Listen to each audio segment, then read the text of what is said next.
Salut tout le monde, c'est 0xegri et aujourd'hui je veux vous proposer une analyse des projets IA les plus connus, ceux que vous voyez déjà bien installés dans le top des cryptos, mais également d'une petite narrative cachée ou d'un secteur de l'IA qui prend en intérêt, le secteur des agents autonomes. Mais avant de commencer, je vous invite à liker la vidéo et vous abonner à la chaîne pour soutenir Coin Academy et faire grandir le média. Et on va pas perdre beaucoup plus de temps, on doit analyser ensemble Bittensor, ASI et les agents autonomes. De quoi vous régaler aujourd'hui. Le premier acteur qu'il faut analyser quand on parle du secteur de l'IA, c'est évidemment Bittensor. Bittensor, c'est un réseau décentralisé qui vise à relier des modèles d'apprentissage automatique entre eux. Pour faire simple, vous allez trouver sur Bittensor des modèles qui vont générer du texte, d'autres des images, d'autres qui vont analyser les réseaux sociaux, bref, il y a de tout. Disons qu'il faut imaginer Bittensor comme un genre de cerveau où chaque neurone représente un modèle d'apprentissage automatique détenu par plusieurs individus autour du monde. Et ensemble, ces modèles collaborent pour analyser les données et générer des réponses intelligentes comme tout modèle d'IA. Pour fonctionner, Bittensor emploie une blockchain sur mesure, spécialement conçue pour soutenir son protocole d'apprentissage. Pour ce faire, Bittensor s'est construit sur la base de Substrate, une technologie également utilisée par Polkadot. Développé par Parity Technologies, Substrate est conçu pour aider les développeurs à créer des blockchains ultra personnalisées et capables de se connecter aisément au réseau Polkadot si besoin. Ça, c'est pour l'architecture générale de Bittensor. Mais comment est-ce que ça fonctionne concrètement? Bon, on va faire simple. Bittensor, c'est un réseau décentralisé comme Bitcoin, ce qui permet d'éliminer tous les points de défaillance uniques que des modèles centralisés peuvent avoir. Au lieu de s'appuyer sur un secteur central pour exécuter les tâches, Bittensor distribue ces tâches à un large éventail de machines, les mineurs du réseau Bittensor. Chaque mineur va opérer avec un modèle propre d'apprentissage et agit comme un outil d'analyse de données et de fourniture d'informations. Pour leur participation au réseau, les mineurs reçoivent des tokens Tao. Et pour le consensus, Bittensor utilise un mécanisme appelé le Proof of Intelligence, qui permet de garantir que le réseau s'accorde sur la meilleure réponse. Quand une question est posée sur le réseau, plusieurs modèles de plusieurs mineurs différents proposent leur réponse. Et avec un mécanisme spécifique, le réseau emploie un système spécifique pour sélectionner la meilleure réponse basée sur les contributions collectives. Réponse qui est ensuite transmise à l'utilisateur qui a fait la demande. Plus le résultat fourni par un mineur est précis, plus il a de chances d'être sélectionné pour ajouter un nouveau bloc à la chaîne et de recevoir des récompenses sous la forme de jetons Tao. Mais à quel problème Bittensor répond-il? Celui de l'entraînement des modèles d'intelligence artificielle. L'entraînement des modèles d'IA nécessite énormément de données et une puissance de calcul considérable, qui sont principalement accessibles aux grandes entreprises et aux institutions de recherche en raison de leurs coûts élevés. Cette concentration a conduit à la création de modèles d'IA cloisonnés, privés, qui limitent la collaboration et freinent des améliorations communautaires. On a deux défis qui se posent à nous quand on parle du développement à grande échelle de l'intelligence artificielle. Le premier, c'est le goulot d'étranglement à cause du calcul. Et le deuxième, ce sont les inefficacités dans l'innovation autour des algorithmes. Je m'explique. Le goulot d'étranglement, c'est le fait qu'on a besoin d'une quantité extrêmement importante de puissance de calcul pour améliorer les modèles à large échelle. Plus les modèles deviennent complexes, plus ils deviennent gourmands en données. Et oui, si vous voulez le perfectionner, il va vous falloir toujours plus de données, mais il faut de plus en plus de ressources informatiques pour les améliorer. On est donc face à un défi de taille pour toutes les entreprises d'IA qui doivent investir dans beaucoup de matériel coûteux ou dépendre de fournisseurs tiers de cloud qui ont souvent des coûts élevés. Et le deuxième point concerne les inefficacités dans l'innovation. Pour faire simple, ce sont les limitations dans l'amélioration des modèles d'IA qui existent déjà. Lorsque les chercheurs développent de nouveaux modèles, ils commencent souvent de zéro, comme s'ils faisaient table rase de tout ce qui existait, alors qu'on pourrait aller beaucoup plus vite dans le développement si les modèles partageaient leurs apprentissages. Mais ça, ce n'est pas possible. Tous les modèles privés, que ce soit OpenAI ou Meta ou Alphabet, peu importe, tous protègent leurs bijoux férocement. Et la conséquence, c'est le fait que le transfert de connaissances entre les modèles est freiné et qu'il va falloir souvent faire de la redondance dans les apprentissages. Tel modèle a déjà appris ça, X modèle a déjà appris ça, mais comme on ne le partage pas, on va devoir l'apprendre de nouveau à notre nouveau modèle. Et Bittensor souhaite résoudre ce problème. Et le token Tao dans toute cette histoire. La quantité totale de Tao est fixée à 21 millions. Oui, comme notre bon vieux Bitcoin. Cette offre limitée vise à contrôler l'inflation et à préserver la rareté et la valeur du jeton au fil du temps. Et d'ailleurs, ce ne sont pas les seules références à Bitcoin. Le protocole Bittensor a subi 2 mises à jour avant d'arriver où il en est aujourd'hui. Chacun a apporté des améliorations pour améliorer le consensus et les performances, qui s'appellent les mises à jour Nakamoto et Fine, oui, une des personnes liées fortement dans la création de Bitcoin. Sur Bittensor, un nouveau bloc est créé toutes les 12 secondes et un Tao est émis par bloc pour payer les mineurs et les validateurs. Ce qui nous donne 5 Tao générés par minute et donc 2,62 millions jusqu'au prochain halving prévu aux environs d'août ou septembre 2025. Mais là, vous avez entendu les mineurs et les validateurs. Quelle différence? Les mineurs, ce sont ceux qui fournissent et mettent à disposition leur service d'apprentissage automatique. Lorsqu'un client a besoin d'une prédiction, il envoie une demande au réseau Bittensor qui dirige ensuite cette demande vers un mineur qui s'est enregistré comme fournisseur potentiel pour la requête demandée. Le mineur traite la demande avec son modèle d'apprentissage et renvoie sa prédiction au client via le réseau BitTensor. Et c'est là que les validateurs entrent en jeu. Ils valident les réponses et les prédictions fournies par les mineurs. Les validateurs garantissent l'intégrité et la qualité des données et des modèles échangés au sein du réseau. Ils interrogent les mineurs et évaluent leurs réponses pour déterminer la précision et la fiabilité de leurs prédictions. Les validateurs sont les intermédiaires cruciaux et les points d'accès au réseau BitTensor. Ils sont à la fois l'interface pour les utilisateurs et les applications, tout en étant les gardiens des bonnes réponses. Et même si vous n'êtes pas un mineur ou un validateur, il est possible de déléguer vos tokens avec du staking. Vous allez déléguer vos tokens à un mineur de confiance qui va mettre en jeu vos tokens et vous gagnerez une partie de ses récompenses au prorata de ce que le mineur gagne. C'est par exemple le cas avec Taostat. Actuellement, on est environ au 17% de rendement par an. Évidemment, tous les mineurs sont soumis au slashing en cas de mauvais comportement. Si le mineur sur lequel vous déléguez va à l'encontre du réseau, il perdra une partie de ses tokens et donc des vôtres. Notez qu'il y a également un délai durant lequel vous devez attendre si vous ou votre mineur cesse de participer au réseau pour éviter des changements soudains dans la sécurité et la stabilité du réseau. Les subnets de BitTensor sont très variés. Un subnet, c'est une spécialisation qu'un mineur fait dans un domaine. Et sur BitTensor, il y en a plus de 40. Avec par exemple le subnet 1 qui sert à la génération de texte comme ChatGPT, de la traduction automatique avec le subnet 2 ou de la génération d'images avec le subnet 5. Dans les dernières annonces récentes, on a vu le nombre maximal de subnets possibles augmenter de 45 à 52, ce qui montre un réel engouement autour de BitTensor et un intérêt pour la solution. Et dans les avancées les plus récentes que le projet a partagées, notamment sur la chaîne YouTube de l'OpenTensor Foundation, c'est le fait d'intégrer sous peu les contrats Ethereum, ce qui permettra d'améliorer la palette d'outils utilisables par les subnets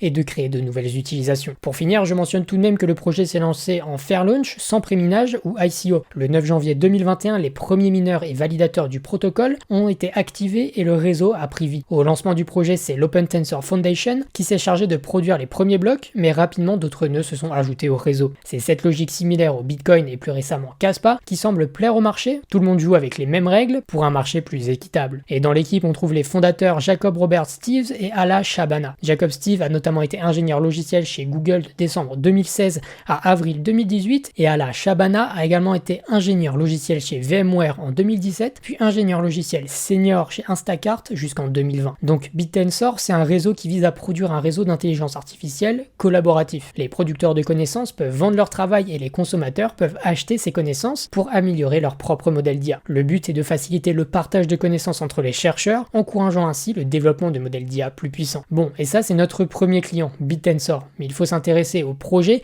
qui veut concurrencer les plus grands de ce monde, et je parle bien sûr de ASI.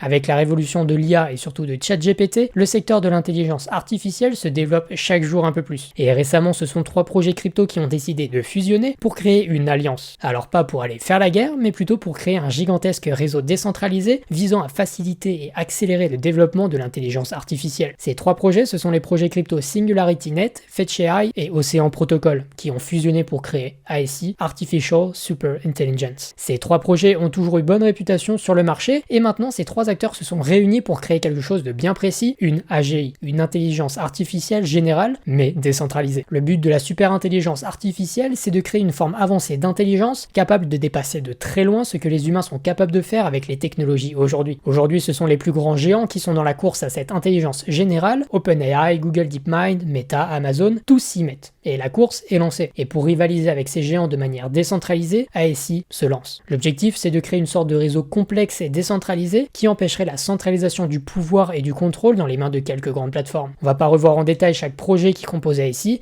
vous trouverez toutes les ressources sur Coin Academy si ça vous intéresse. On va rester simple. Ocean Protocol, c'est un projet spécialisé dans la création d'un marché décentralisé pour les données, permettant ainsi aux données d'être partagées et vendues entre les fournisseurs et les consommateurs de données. 2 points clés chez Ocean Protocol, ce sont les data NFT et les data tokens qui permettent de gérer, accéder et permettre les rémunérations entre les fournisseurs et les consommateurs qui se partagent les données. Leur produit principal, c'est Predictor, qui a généré plusieurs centaines de millions de dollars en transactions. Aujourd'hui, l'infrastructure d'Ocean Protocol leur permet de gérer de grands volumes de données, idéal pour développer et faire fonctionner les modèles d'intelligence artificielle pour ASI. Fetch.ai, c'est un réseau IA qui permet l'automatisation des tâches complexes via ce qu'on appelle des agents autonomes. Et d'ailleurs, j'y reviens un tout petit peu plus tard sur les agents autonomes. Concrètement, ces agents peuvent effectuer de nombreuses tâches sans intervention humaine et peuvent communiquer entre eux. FetchAI, c'est le Layer 1 de ASI. L'infrastructure de FetchAI permet de s'adapter à tous les besoins et les Les équipes de Fetch sont également à la pointe dans le domaine des agents IA et ont notamment investi plus de 100 millions de dollars dans des GPU essentiels pour gérer et développer des IA. L'infrastructure permettra à ASI d'avoir des capacités de calcul vraiment exceptionnelles comparées aux performances individuelles d'Océan et SingularityNet. Et justement, ce dernier permet de créer, partager et monétiser des services d'IA à l'échelle mondiale. Le but est de devenir un réseau décentralisé où les développeurs peuvent mettre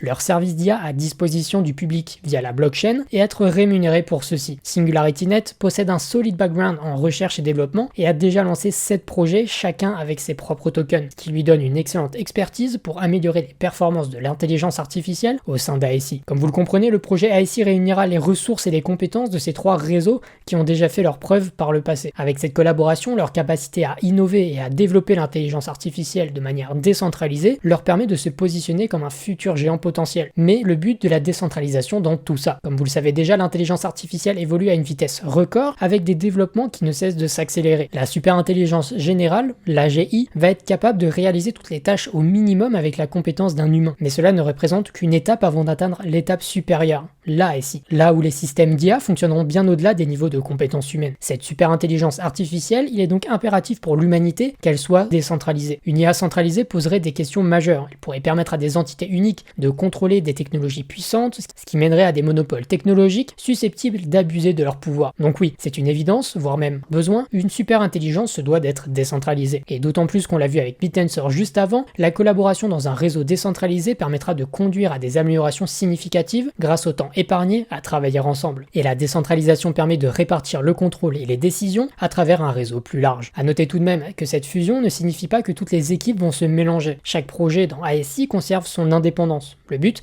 va être de collaborer sur des projets communs à venir, partager des ressources, tout en fonctionnant toujours de la même manière. Le but est de lancer à terme de plus en plus de projets communs qui renforceront leur offre globale de produits pour tous les marchés. Et le token qui représente cette alliance, c'est le token ASI. Les autres tokens seront petit à petit convertis en jetons ASI. Aujourd'hui, le ticker est toujours le FET, mais ça devrait changer tôt ou tard pour être remplacé par le ticker ASI. Donc vous l'aurez compris, ASI, cette alliance, vise à protéger la décentralisation de la future intelligence artificielle en évitant que de grands monopoles ne prennent le contrôle sur des technologies puissantes. Est à la fois de démocratiser l'accès à des technologies d'IA avancées, mais aussi de stimuler une innovation bien plus ouverte à travers un réseau entièrement décentralisé et open source. Et certes, ASI aujourd'hui, ce sont ces 3 acteurs qui se développent grandement, mais ce n'est pas tout. ASI peut intégrer des nouveaux projets pour faire grandir leur masse de matériel et de fonctionnalités. Par exemple, au moment où je vous parle, on a un vote de gouvernance pour intégrer le projet d'Epin Kudos. Le but sera d'intégrer son token à l'Alliance, mais également de faire participer les ressources de Kudos à ASI pour augmenter leur force de frappe. Alors oui, on pourrait se dire que c'est un peu comme BitTensor, qu'ils veulent offrir plein de services, ce qui n'est pas faux. Mais la différence réside que chez BitTensor, ça fonctionne avec des subnets qui vont s'améliorer entre eux et développer le réseau. Tandis que dans le cas de ASI, on intègre des nouveaux projets qui existent déjà dans cette coalition philosophique. À la différence de BitTensor, ASI vise un but plus précis qui est de produire une super intelligence artificielle qui dépasserait tout être humain et qui rivaliserait avec celle des géants que sont Alphabet, Meta, Amazon ou d'autres. BitTensor s'attarde davantage sur le fait d'améliorer les différentes IA de manière open source, chacune de ces IA ayant ses propres avantages. Mais il me reste une dernière chose à vous parler. Encore peu développé et peut-être mal compris, il faut qu'on parle de ce qui pourrait venir remplacer beaucoup d'usages dans nos vies, les agents autonomes. Pour comprendre ce que sont les agents autonomes, il faut remonter un tout petit peu avant et comprendre ce que sont les simples agents IA. Pour faire simple, ce sont les briques les plus simples de l'intelligence artificielle. Ce sont les agents les plus simples, conçus pour faire quelques actions très bien, mais qui ne peuvent pas s'améliorer par eux-mêmes. Mais avec l'introduction des LLM, Large Language Models, les agents IA se sont ouverts à des utilisations bien plus larges. Et on a vu l'émergence des agents autonomes capables de comprendre et de s'améliorer eux-mêmes, permettant alors à ces agents de devenir bien meilleurs de manière générale. On reviendra sur les usages possibles un peu plus tard. Pour le moment, le but est de comprendre comment ça fonctionne, un agent autonome. De par le fait que les agents autonomes demandent énormément de calculs complexes et beaucoup de calculs, les calculs informatiques se font en dehors des blockchains. La seule chose qui revient sur la blockchain, ce sont les preuves que les calculs ont été effectués en dehors de la blockchain. Je ne vais pas rentrer en détail sur les manières qui sont utilisées pour prouver ceci. On peut utiliser soit des oracles, que vous connaissez très bien, ou ce qu'on appelle des ZK coprocessors. Je vous donne juste les noms, retenez juste que ce sont 2 moyens qui vont permettre de vérifier que l'instruction que vous ayez demandée on-chain a bien été faite correctement off-chain. Et donc pour créer ces places de marché d'agents autonomes, on a besoin de 3 composants. Il va nous falloir un modèle commun, un framework pour nos agents, un réseau off-chain qui va assurer la puissance de calcul nécessaire pour que les agents puissent fonctionner, mais également un protocole on-chain qui va ancrer les agents. Je m'explique. Le framework, c'est comme les outils pour créer des blockchains en 3 clics, mais là, pour des agents autonomes. Le but, c'est de permettre d'en créer rapidement sans devoir y passer beaucoup de temps et de ressources. Ce framework unique va permettre ensuite de faire en sorte que tous les agents soient codés de la même manière, puissent interagir entre eux facilement et être utilisés par tous les usages, le tout grâce aussi à des API qui permettent de faire de la communication entre ce qui se passe sur le blockchain et ce qui se passe en dehors. Dans les plus connus, on trouve les frameworks Council, développés par ChainML, UAgent, développé par FetchAI, dont on parlait un peu plus tôt, et enfin on trouve OpenAutonomy, créé par Autonolas, un autre projet IA spécialisé dans la création d'agents autonomes. Ensuite, on a besoin d'un réseau off-chain qui permet de stocker le code, de préférence on privilégie des solutions décentralisées comme Filecoin ou Arweave, et une fois qu'on a stocké le code et qu'on veut l'exécuter, on a deux manières, soit on utilise un ZK coprocessor, que je vais pas vous expliquer aujourd'hui en détail, mais pour faire simple, c'est un gros opérateur avec une grosse machine qui, une fois qu'il a fait les calculs, génère une preuve qui valide son travail. Ou alors on passe par un réseau décentralisé qui va distribuer le travail à plusieurs opérateurs qui feront ensuite un consensus entre eux. Cependant, faire les calculs c'est bien, mais ça ne permet pas de récompenser les opérateurs ni de donner une maison immuable pour les agents autonomes. Et c'est là que le protocole on-chain est nécessaire. Les buts du protocole sont multiples, décentraliser et sécuriser les agents en leur donnant un endroit immuable. Si un opérateur tombe hors ligne, l'application peut continuer à fonctionner, mais c'est aussi l'endroit qui va permettre de stocker les agents sous la forme de NFT. Pour une fois, les NFT dans notre cas sont assez utiles. Ça permet de donner une identité à chaque agent. Chaque agent va avoir des caractéristiques différentes, des usages différents, et on peut donc le vendre, l'acheter, le monétiser comme bon nous semble. Et ça, c'est très bien pour les développeurs. D'ailleurs, grâce à des récentes implémentations sur Ethereum, notamment l'ERC6551, les NFT sont capables d'avoir leur propre wallet, ce qui veut dire qu'on peut créer des agents qui seraient même capables de payer pour des services IA au besoin. Les possibilités deviennent donc infinies. On peut rapidement montrer comment Autonolas fonctionne, mais encore une fois, le mécanisme est similaire pour d'autres projets. Vous trouvez évidemment le framework qui permet de créer les agents autonomes, appelé le Open Autonomy Framework. À partir d'une idée, le développeur définit la FSM, la Finite State Machine, qui représente la ligne de conduite de l'agent autonome. Ensuite, on lui implémente ses fonctions, on le crée on-chain sous la forme d'un NFT qui renverra ensuite vers le code dans la base de données liée au NFT. Et voilà, vous avez votre agent autonome. Et les exemples d'agents autonomes sont larges. On peut automatiser des gouvernances, automatiser des gestionnaires de portefeuille, suggérer des recommandations de contenu en fonction de nos centres d'intérêt. Bref, les sujets sont larges, et je précise qu'il existe certes Autonolas, mais également d'autres projets. Évidemment FetchAI, on l'a dit, mais aussi des projets comme Spectral Labs, peut-être davantage orientés sur la finance, ou même des petits projets comme d'un protocole, beaucoup moins avancés dans leur développement. Et c'est certain que j'en oublie, mais le but c'est juste de vous présenter la palette d'agents autonomes aujourd'hui. Eh bien, je pense qu'il est temps de faire une conclusion de tout ce qu'on a vu. On a pris le temps de regarder les deux leaders du domaine IA dans la crypto, Bittensor et ASI. Le premier souhaite créer un grand réseau décentralisé qui vise à améliorer de manière collaborative la recherche autour de l'IA, alors que ASI se concentre davantage sur la manière d'arriver à la super intelligence artificielle de manière décentralisée, en faisant la course avec les géants comme OpenAI et consorts. On pourrait trouver des différences proches dans leur philosophie, mais leur but est légèrement différent. Et on a pris le temps de comprendre une narrative montante qui est encore jeune dans son développement dans le secteur crypto, que sont les agents autonomes. On a peu de projets qui en proposent, le secteur est certes extrêmement prometteur et il demande à se développer. Des projets comme Spectral ou Autonolas sont sur ce créneau par exemple. Il y a énormément d'acteurs à venir dans ce secteur qui vont pointer le bout de leur nez d'ici la fin de l'année. En tout cas chez Coin Academy, on prendra le temps de suivre tout ça. J'espère que cette vidéo vous a plu. Avec toute cette présentation, je suis resté assez large pour couvrir les leaders qui ne manquent clairement pas d'intérêt en ces périodes plus calmes sur le marché. Abonnez-vous et likez la vidéo pour soutenir Coin Academy et dites-moi en commentaire quel type de sujet pourrait vous intéresser pour la suite. C'était 0xSegri, à bientôt.